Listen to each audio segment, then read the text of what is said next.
Hey everyone, welcome to Broadband News. So Elon Musk at Starlink is going to have some competition as early as later this year on the satellite side with Starlink. Amazon has launched their first batch of low Earth orbit satellites. Be right back with more.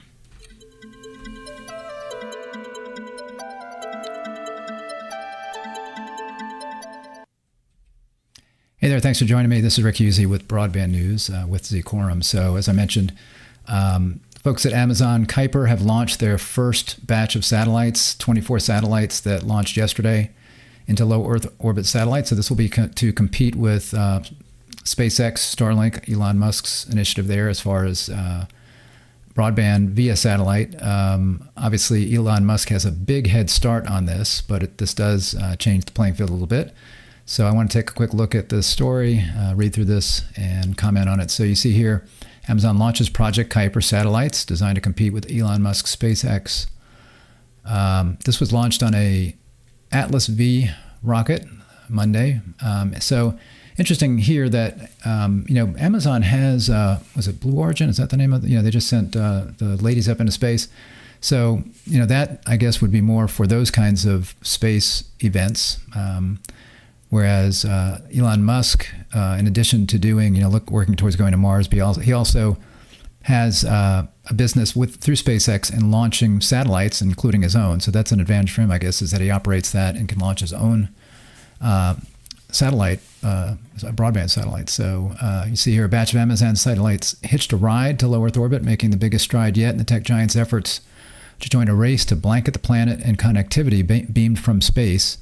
I believe all they had up at this point was maybe 1 or 2 test satellites. So this is a significant milestone for them to get these 24 satellites launched. I don't think they're actually where they're supposed to be yet. I think it takes a while for them to get up to the altitude they're supposed to get to and then to be deployed the way they're supposed to go. So I believe that has not yet happened. So I guess it remains to be seen as to whether this is a complete success. But obviously this is a big milestone. 27 satellites, it's 27, took flight atop an Atlas V rocket by United Launch Alliance just after 7 p.m. Yesterday from Cape Canaveral Space Force Station in Florida. Launch kicks off the first installment of Amazon's Project Kuiper, a plan to create a massive constellation of internet beaming satellites. The effort is poised to compete directly with Starlink, the network offered by Elon Musk, SpaceX. It already has at least 4.6 million customers around the world. So that shows you right there. Amazon is really behind in this. So you've already got a service provider out there, Starlink, that's got 4.6 million customers. And these are going to be limited numbers of opportunities because, this is not a service that's really designed for populated areas, very populated areas where you can not more easily, but more economically from the perspective of number of subscribers and return on investment, where you can put in something like fiber or even cable modem service. So you've got a limited market already. And now you're trying to come in and you're going to be trying to take the customers from that market. So how are you going to do that? Are you going to come in at a really low price? How long can you sustain that? So it's going to be difficult, but it does provide some competition for Starlink. Starlink and Project Kuiper are both part of an effort to transform global internet infrastructure. The networks aim to provide access to remote corners of the world where traditional broadband, which relies on underground cables, is lacking. So again, that's the primary market.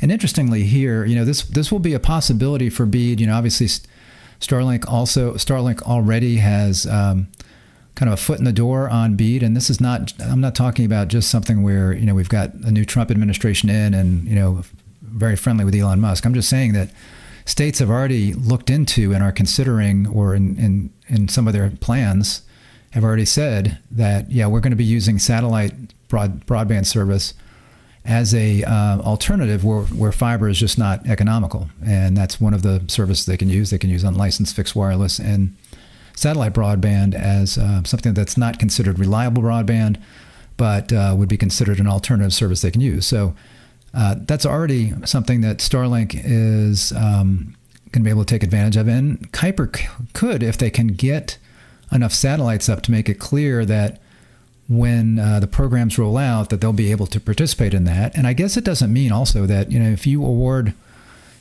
a grant to Starlink, I don't think it necessarily means you'd have to, you could not change later and say, okay, well, Starlink, you have it for a few years, and now we're going to see a competition between you and Amazon, and which one comes back with a bid. I think you would have to. I mean, if I were Starlink or Amazon or whoever, I'd want to make sure that I had a amount of time that I could count on that business, because it's expensive to launch satellites, and you'd have to have enough satellite capacity in the constellation above where the areas are going to be that you're going to be serving. So, but it'll be interesting to see how they handle that competition between the two companies. It's an exceedingly complex endeavor because thousands of satellites orbiting close to Earth and traveling more than 17,000 miles per hour must work in tandem to seamlessly maintain connections with customers' dishes and other ground-based infrastructure. While SpaceX has made enormous strides bringing its satellite constellation online, the financial outlook of the business is unclear because SpaceX is a privately held company. So yeah, we know it's very expensive, and it's the kind of thing where with fiber broadband, you put the fiber in the ground, or maybe you have some aerial fiber, but let's say you're putting it in the ground, so you've got it in the ground, and then it's pretty solid for years and years and years to come, including just speed upgrades, because to upgrade, you don't have to go in and change the fiber. The fiber's already there. You just have to change the technology on each side. And there have been advances in that over the years where, we started out with less than a gig on fiber broadband transmissions, and now we're up to 25 gig that is being sold in certain areas, just more like a kind of a whiz-bang thing. 25 gigs. Nobody needs 25 gig symmetrical for the most part. But, going up to 50 and 100 gig all over the same fiber. Again, just changing out some technology on both ends. And in the case of fiber, you've got providers that are putting in XGS PON cards now, which is 25 gig PON. They may only be selling gigabit PON over that for now, but they can upgrade to 25 gig without doing anything because it's already on the card. Not 25, I'm sorry, 10 gig. So XGS is 10 gig PON. So again, a big difference between satellite and fiber. The other thing is as I mentioned, fiber, you got it in the ground, it's going to be there for years and years.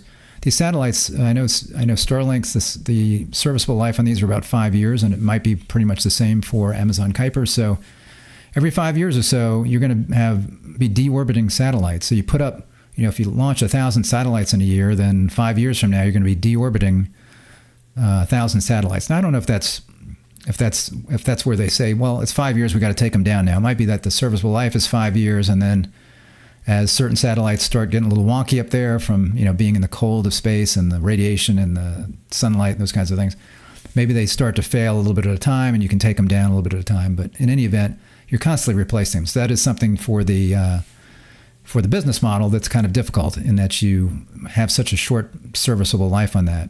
It's very similar to computer equipment. You figure that if you buy servers in a back room, got a 5 year serviceable life, maybe 3 years, 5 years, and then you need to replace that equipment. Well, this is really, really expensive equipment, and it's really, really expensive to get it up into space. So that's kind of a challenge for the business model. Amazon's analysts on Wall Street, meanwhile, are apprehensive about the company's entrance to the market. The big question is whether it's too late for Amazon to take on SpaceX. Kuiper's going to have a long way to catch up to be able to serve a significant part of the market. Greg Moffett, senior managing director at research firm Nathanson, told CNN, looks like there's a very, very high probability that this will turn out to be too late for it to ever come close to being an attractive investment. It is difficult because it's a limited number of customers that you're going after. You're not going to be getting customers in the big cities or even in the suburbs, and even in some rural areas where it's a concentrated group of people where they're getting fiber.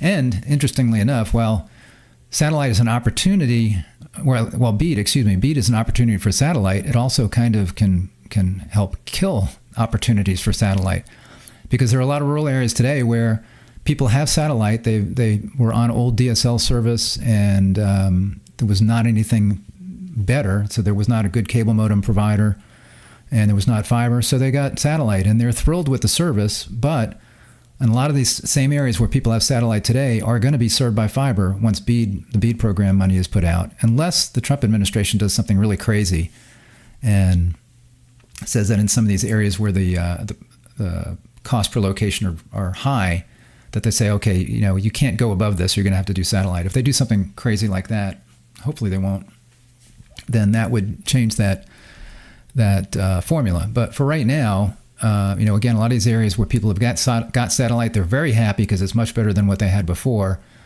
After the BEAD program money comes out, a lot of those areas are going to have fiber. So a lot of those satellite customers are going to be dropping that and going to fiber because it's going to be, number one, it's going to be less expensive. The satellite service today is expensive. It's like $125 a month, I think. I think it's $125 now, maybe from Starlink. Now that price could go down with Amazon coming in, but still, it's more expensive than a fiber operator would be.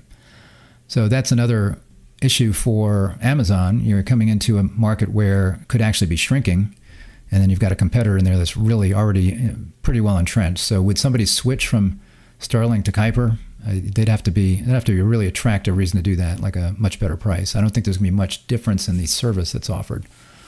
So what's at stake? And you see here what the terminals look like. This would be just sitting on a house. And again, the way these terminals work is they don't have to move. They've got electronics in there that will actually shift the signal. There's not any moving parts, at least for Starlink. I don't know, I'm sure it's the same with Amazon. There's no moving parts in there, but it can track these satellites across the horizon, so it'll be connected to one, and then as that one is passing out of range, another one is already there to be able to switch over and connect to that. So that's how the service works, and it goes on the roof, very similar to something like DirecTV, but it's just, as you can see, it's a little different kind of technology. DirecTV and satellite broadband through that type of dish, that little small parabolic dish, is through a geosynchronous satellite, and this is all low Earth orbit satellites in a constellation that are constantly moving overhead as opposed to being fixed at one point. The first iteration of Amazon's Kuiper service will rely on a constellation of about 3,200 satellites. So to give you an idea, Starlink now has about 7,100 satellites already in service. So Amazon has now 27, which are, I guess, getting into place. Maybe they launched 24 and they already had 3 up there. Maybe that's what it is. So they've got these satellites that are getting into place, and you got 7,100 already for Starlink up there, again, serving 4+ million people. Each satellite will orbit about 280 miles above Earth, which is slightly lower than the roughly 340-mile altitude at which SpaceX's Starlink satellites operate. I don't know if that's got anything to do with maybe why they might need fewer satellites. I would think if it was closer, you might need more. Maybe not. Maybe it's the other way around. Could impact the latency slightly, although when we're talking about these kinds of distances, it's not really that big of a difference. So you are closer to the Earth, but 280 miles, 340 miles is not a big difference when you're talking about beaming through a vacuum of space. It's not going to make a big difference. Now, the geosynchronous satellites that I was talking about, where you got the little dish, and your speeds are slower. The latency is much higher on those because instead of being 280 miles or 340 miles, they're more like 22 to 23,000 miles above the Earth. And again, they're at a fixed point out there. So the latency is much, much higher, over 100 milliseconds, well over 100 milliseconds, I think, on the latency for geosynchronous, whereas these low Earth orbit satellites are less than 100 milliseconds round trip. They're closer, I think, to 30, 40 milliseconds, something like that. Both Kuiper and Starlink satellites will operate in a region of space called low Earth orbit, which is dramatically closer to our planet than where traditional communications satellites operate. For example, companies that have provided Wi-Fi to remote areas in-flight services for airlines, such as London-based Inmarsat and Carlsbad, California-based Viasat, operate satellites in geosynchronous orbit located some 22,000 miles above the ground. So at those altitudes, data takes significantly longer to reach customers. That gives low-flying satellites such as Starlink and Kuiper a significant advantage in terms of speed. It is an advantage in terms of speed, but I think distance-wise, you're talking the real advantage is latency, meaning how long it takes for the signal to go from you when you push your mouse or tap on your screen up to the satellite and then back down again is a big difference there. And the speeds are better too, obviously. So on satellite service, satellite, even for BEAD, is you've got it's not easy to get over 100 megabits per second on satellite service. So I think Starlink in some areas, they do that once they launch once they were launching, I should say, they're pretty much covered now, but when they would launch in a new area, they would be over that 100 megabits per second. Let's say 100 by 20 is considered the underserved. Anything less than 100 by 20 is considered underserved as far as BEAD goes. So the above 20 megabits per second upstream is very difficult for satellite, and then the over 100 megabits per second is not easy either. But again, that's better than, let's say, 10 by 1 DSL service. That's why people who have it love it. SpaceX has already parlayed its Starlink network for several purposes. The constellation connects individual homes and businesses in remote areas and provides connectivity for some airplanes, RVs, and even astronauts traveling aboard orbital spacecraft. It'll be difficult for Amazon to attempt to chip away at SpaceX's dominance, particularly early on in Kuiper's deployment, as it will take time and money to expand the service, according to Moffett. And that's true. While they say, I think it says in here, that they'll be offering service later this year in some areas, I'm sure it'll be similar to what Starlink did, which Starlink started launching right around kind of North America, United States, Canada, that area. And that's where they launched first. And then as they added more satellites, they started to expand across the globe. So that's what you have to do. You can't spread out a whole, you can't spread out 24 or 100 or 500 satellites around the globe and be able to get really good service. You got to kind of start in an area and then expand out as your constellation gets bigger. Just setting up the first generation Kuiper system of about 3,200 satellites could cost as much as $17 billion up front, according to an October report from financial services company Raymond James. Even if Amazon offsets those costs with revenue after releasing its service, Kuiper could still cost the company a whopping $1 billion to $2 billion per year, according to an April 21 report.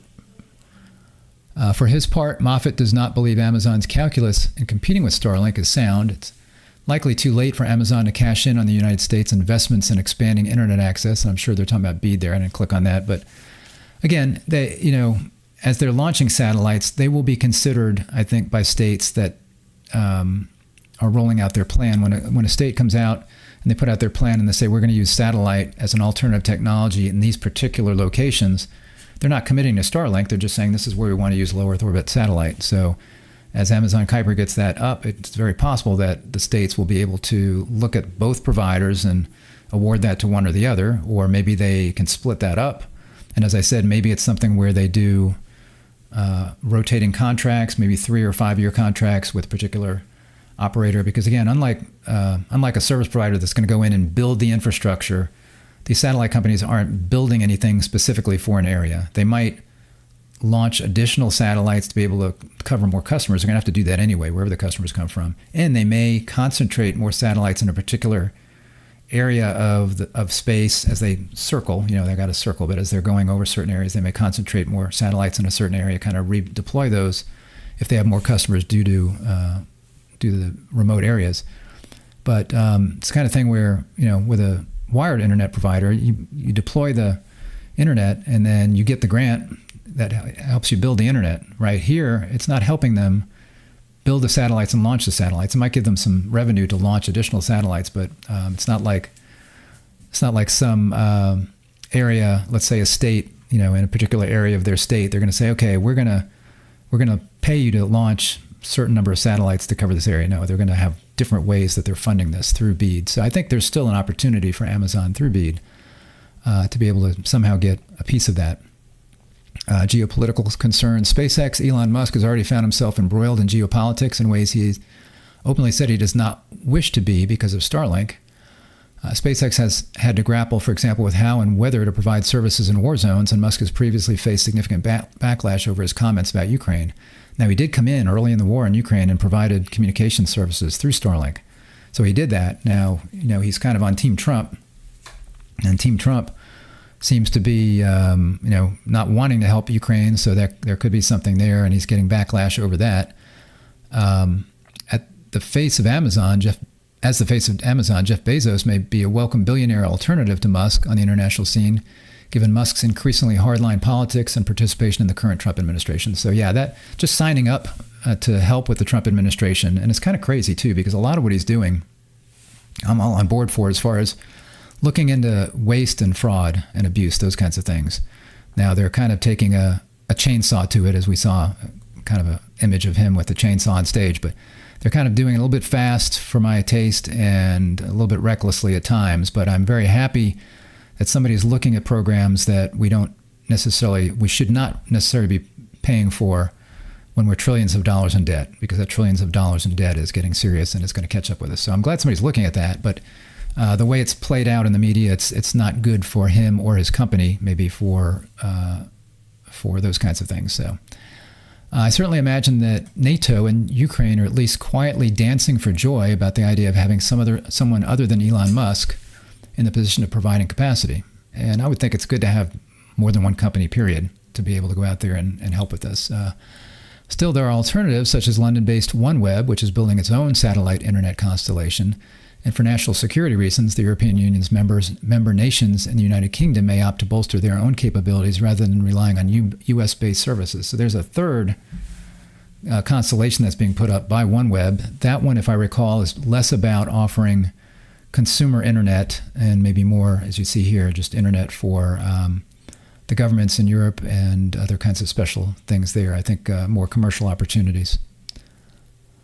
Still, theoretically, Amazon's Project Kuiper may have a globe full of potential customers, and there could be significant upsides for the company's broader business, such as expanding the user base for Amazon Web Services and providing connectivity to the company's fleets of shipping vehicles. So there's other things they can do. That's a really expensive endeavor to be able to improve communications for your fleet vehicles when you could do that by buying Starlink service or something like that. And the same for their Amazon Web Services, because if there's already satellites up there, again, it's maybe a slight advantage there for them to do that. But a lot remains to be seen. Can Amazon compete with SpaceX on price? How long will it take to ramp up production of its satellites and begin scaling the constellation to blanket significant areas? Amazon is expected to attempt to roll out its constellation fairly rapidly, with the first customers slated to begin using the network later this year, according to the company. So that's what I was talking about. Again, it's going to have to be probably a small slice of the Earth and then expanding as they go. And as far as price and technology, they do have the advantage of being a few years behind in the sense that maybe they've got a little bit more advanced technology. So as they're launching all of these satellites, they're going to be the newest technology available. Starlink is, they've got their first-gen satellites up there. Their second-gen satellites are much bigger than the first ones. So the launch platform's got to be bigger. They've got more technology. I think they'll be able to handle more bandwidth, probably better speeds through that second technology. Amazon will be starting out with the latest technology that they have on their end. Rajiv Badyal, Vice President of Project Kuiper at Amazon, has traditionally kept a very measured tone when talking about Kuiper's potential. In a statement about Monday's launch, he noted, "This will be the first time we've flown our final satellite design and the first time we've developed so many satellites at once. No matter how the mission unfolds, this is just the start of our journey, and we will have all the pieces in place to learn and adapt as we prepare to launch again and again over the coming years." So that again and again is a big part of what we're talking about here. So again, this is something where it not something you stop doing. So you just, if this is going to be a going concern, and this is one of the reasons I have a concern about satellite and BEAD. I mean, obviously, I think satellite's a great option for, again, an alternative technology where fiber is just not reasonably priced. You can't do it. You can't make the investment, which just costs too much money. Satellite is good in those areas, but again, if the Trump administration comes in and lowers the threshold, let's say, for extremely high-cost locations, and then we start putting satellite in more areas, I'm really concerned. Now you've got two companies out there that are competing for this limited audience, and the revenue it takes to keep replacing these satellites, again, that could be on a 5-year kind of rotation. That kind of concerns me, because that will be a waste of money then if, again, 5-10 years down the road, we have to go to a lot more locations that have satellite because of something the Trump administration did to the BEAD program, and then have to figure out other options for them. So that means going back to the well for money. Maybe we save money this time. Maybe they say, okay, we're going to not spend as much now, and we'll have the money later. But I really think that would be a mistake. So, see a question here. Kuiper has already been awarded bids through BEAD. I was not aware of that. Okay, so that's interesting. I had not looked, obviously, at all the states and what they've awarded. And there's no money that's actually been awarded that I know of to any subgrantees. There's some final BEAD programs or BEAD plans that have been approved by the NTIA. I think 2 or 3 were approved. There was Louisiana, one other one, maybe 2 other ones, I can't recall, on the final proposals. And I don't think, all the states have the initial money that they were supposed to get. I don't know if any particular subgrantees have been awarded money. Preliminary award. Yeah. So there are some, I think some states have made preliminary awards on who will get funding. So I guess Amazon, it's very interesting that they have, because they, again, are just now getting their toe in the water as far as how they're actually going to do that, whereas Starlink is already out there. So that's interesting to know. Thanks for letting me know that.